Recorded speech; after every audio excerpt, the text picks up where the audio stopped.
Hello, wonderful people. Welcome back. We are discussing how to determine your core values. It's a big talk in modern psychology. So, I'm bridging Jyotish or the Vedic Astrology system with modern psychology. I always maintain up until now, unless someone can prove me otherwise, that Jyotish is a superset and all of modern psychology is a subset of Jyotish. That is to say, everything that is psychology, Freudian psychology, any psychology of modern analysis of mind can be mapped into Jyotish and not the other way around. Because let's face it, all of psychology is essentially a talk therapy, essentially a bunch of worksheets. But Jyotish goes beyond that into occult and into actually creating quick results and remedies and change in the individual personality. But never mind that. Now we are discussing external cause versus internal cause.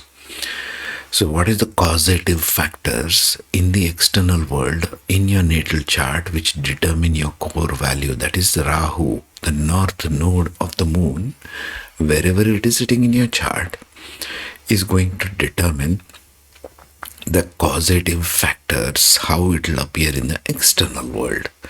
Rahu has everything to do with the external world, visibility, wherever it is placed, whichever nakshatra, whichever house, whichever sign, and so on. And of course, there is a Mahadasha playout also. That's also there on this channel if you want to investigate. The internal cause, what happens within you, is deeply determined by the opposite end, that is the south node of the moon or the Ketu. So that's the internal factor, but that you have to consider in Navamsha, not in your natal chart. Natal chart is where it will show up in physical reality, but the internal cause, what disturbs you, what disturbs your maternal DNA, what is the causative factors inside you is determined by Ketu in your Navamsha chart. So external cause, Rahu in your natal chart, internal cause, Ketu in your Navamsha chart. That's the discussion here, okay? And what core values it leads to. So first I have to explain this core values worksheet that I've created. It will explain quite a bit. You can download it for yourself. Description and explanation will follow here, and the link to download that from my Google Drive will be in the description box of this video. You can download it, do it yourself, leave comments, queries, and so on. Okay, now let us dive into the discussion of the Excel sheet first, and then followed by the explanation of what it means to have external causative factors as Rahu, internal causative factors as Ketu, and what different sort of examples will play out in your life so that you get a better, deeper understanding of it. So listen in. So on your screen right now, you can see the Excel worksheet. I shall leave a link directly on my Google Drive to this. You can download this and work it yourself. This can also be a self-help. This can also be an investigation if you're a mainstream counselor, psychologist, etc. So this Excel worksheet basically is taken off a good source, reliable source on the internet. These column, the central column you see over here, core values, are a set of 100 value systems if you scroll through, which will give you what it is you're looking for, what resounds with you the most. Okay, so there are totally 100 of them, right from A to Z in alphabetical order, which says what is it we are trying to measure. We are trying to measure 100 parameters, so kind of go slow on this. I urge you not to rush through this whole thing. It's quite deep and it's quite revealing, you might say. Okay, so first is the core values which I listed over here. There are totally 100 core values we work for as humans, and the category of external, internal, you don't have to bother with these columns. Okay, this is all merged and matched and all that. See, external plus status gives external status and so on. So this is the way it is mapped: external and internal status, responsibility, action, cause, creation. And all you have to do is focus when you download this Excel sheet on these answers column. You have to rate each one on a scale of 1 to 10. I have just done a sample here. Be very careful how you rate yourself. Don't give full marks to everything. No, this is not a competition. Okay? This is for you to understand your core values.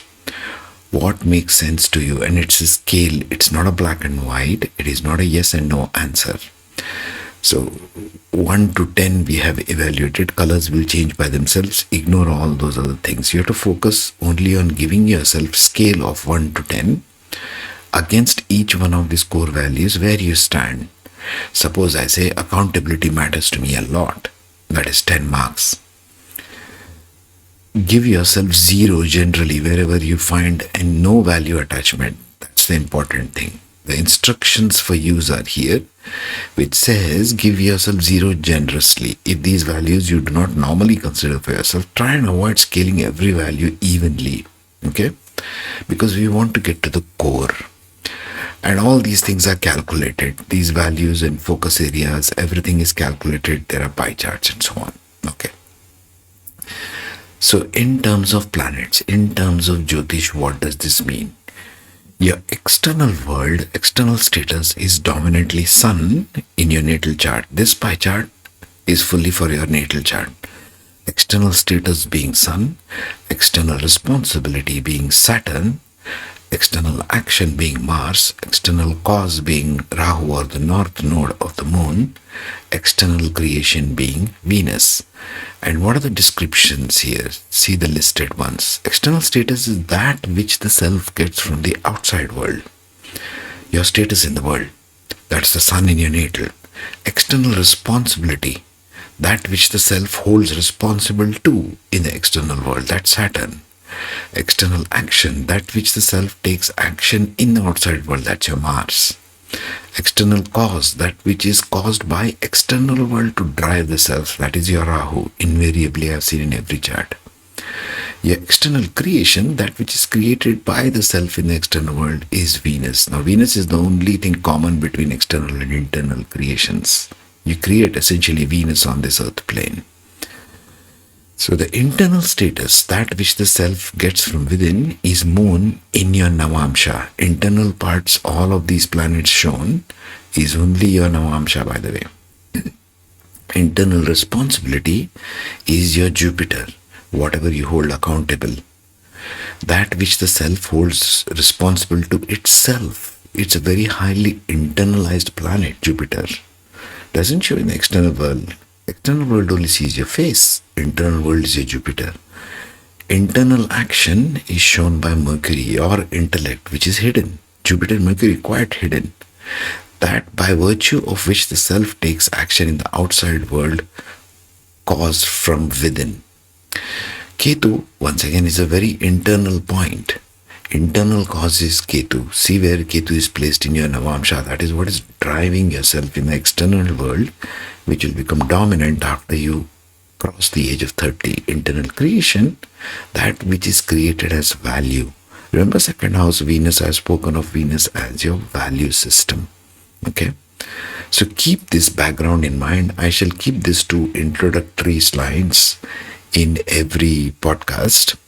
And the rest of it is a voiceover. Have patience, listen, understand, leave your comments if you find something else, if you're mainstream. If this appears on the LinkedIn newsletter and if it is cut short because the platform only allows me 15 minutes. Okay, I can't pack the whole thing in 15 minutes. I won't be doing any justice to it. Entire video is on YouTube. You can watch it on YouTube. Even the people listening on Apple and Spotify and other podcast channels. Listen in now. Core values, external cause versus internal cause. From Natal to Navamsha. Let's talk about cause, because cause is not about what you do. It is about what pulls you. You may think you choose your goals. In reality, most people are drawn into certain life themes long before they consciously decide anything. Cause is the invisible engine behind ambition, obsession, detachment, and destiny. And this is where Natal and Navamsha tell 2 very different truths. External cause, what the world pulls you toward. External cause is the direction of your outward hunger. In the natal chart, cause shows up as what excites you disproportionately, what feels urgent, addictive, or important, what you are willing to bend rules for, what gives you a sense of arrival, even if temporarily girly. This is the energy that says, if I get this, everything will make sense. Externally, cause is seductive. It gives momentum, visibility, and often rapid growth. But it also comes with distortion. You may chase recognition, influence, novelty, power, impact, validation through achievement. And because external cause is rewarded by society, it is very easy to mistake it for purpose. Internal cause, what your soul is trying to release. Internal cause works in the opposite direction. Instead of pulling you towards something, it pulls you away from attachment. Navamsha reveals what you are meant to outgrow, what no longer satisfies you, even if it once did, what you instinctively detach from after experience, what feels strangely empty despite success. Internal cause whispers, you've already been here. This no longer defines you. Let go, or life will do it for you. This is why internal cause often feels uncomfortable. It removes illusions before it offers replacements. When external and internal cause are in conflict, this is one of the deepest inner tensions a person can experience. Externally, you may feel driven toward expansion, achievement, visibility, influence. Internally, however, you may feel a growing need to simplify, withdraw, disengage, question the value of what you are chasing. So life starts to feel paradoxical. I'm moving forward, but something feels off. I'm getting what I wanted, and yet I'm restless. I can't explain why this no longer excites me. This is not confusion. This is internal cause awakening.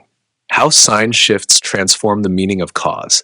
A sign shift between Natal and Navamsha dramatically alters motivation. Imagine external cause expressed through a sign that thrives on ambition, conquest, expansion, pushing boundaries. Externally, life feels like a mission. Now imagine that same cause shifting internally to a sign that values depth, truth, emotional honesty, inner transformation. Suddenly, the chase loses flavor. The question shifts from, how far can I go, to, is this worth my inner cost? This is where people stop chasing everything that moves and start choosing what deserves their energy. House shifts, when cause turns invisible. House shifts often explain sudden disengagement from worldly goals. An externally driven cause may sit in a public or ambitious house in Natal and shift to a private spiritual or psychological house in Navamsha. Externally, your life is about movement and reach. Internally, your life becomes about meaning and release.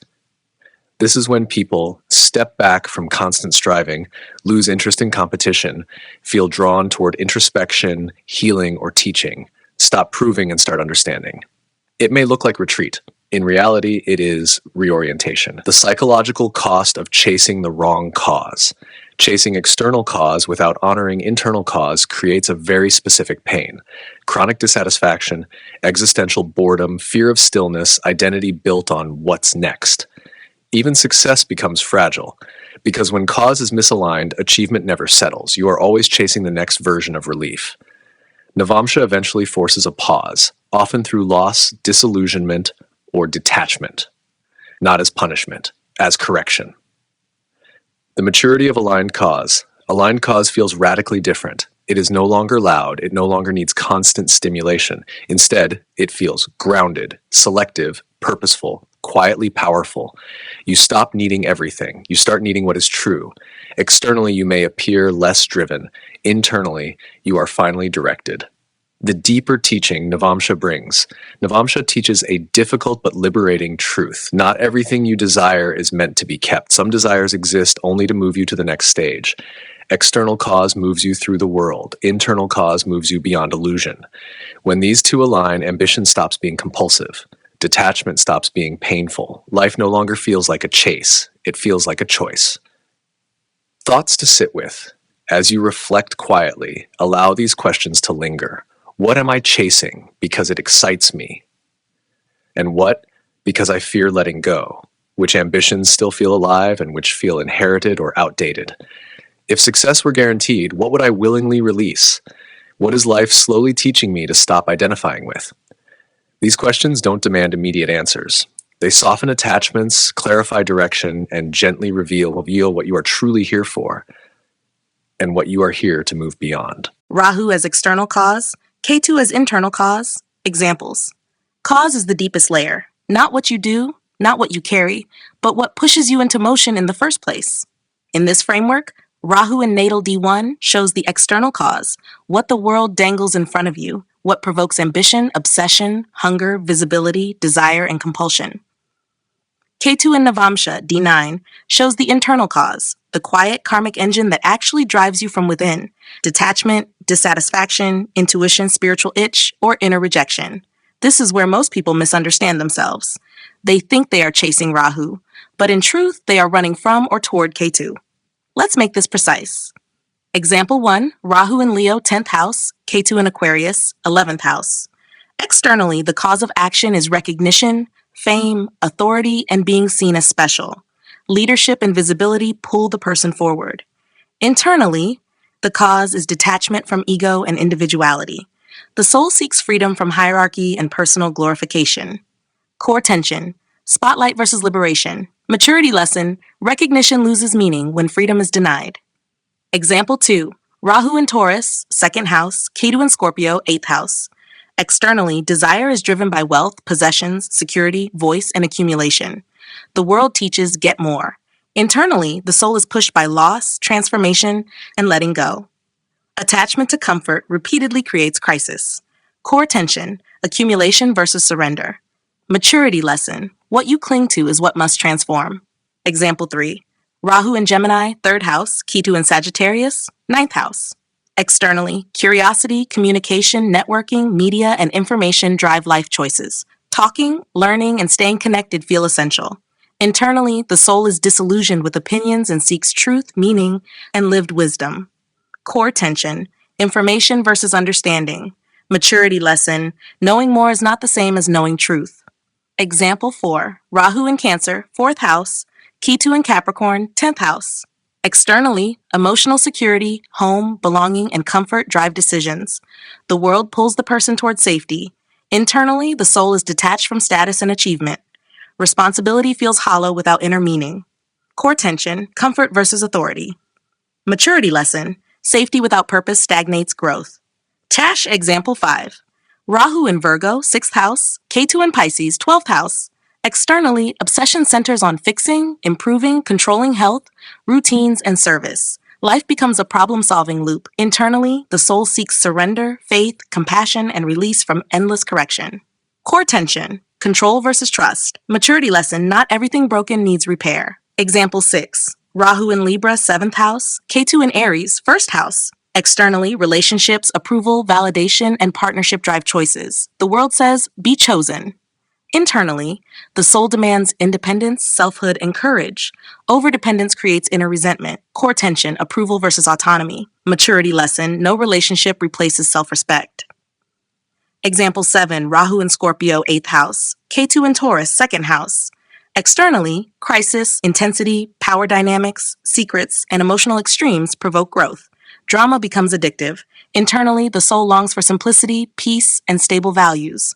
Core tension, intensity versus stability.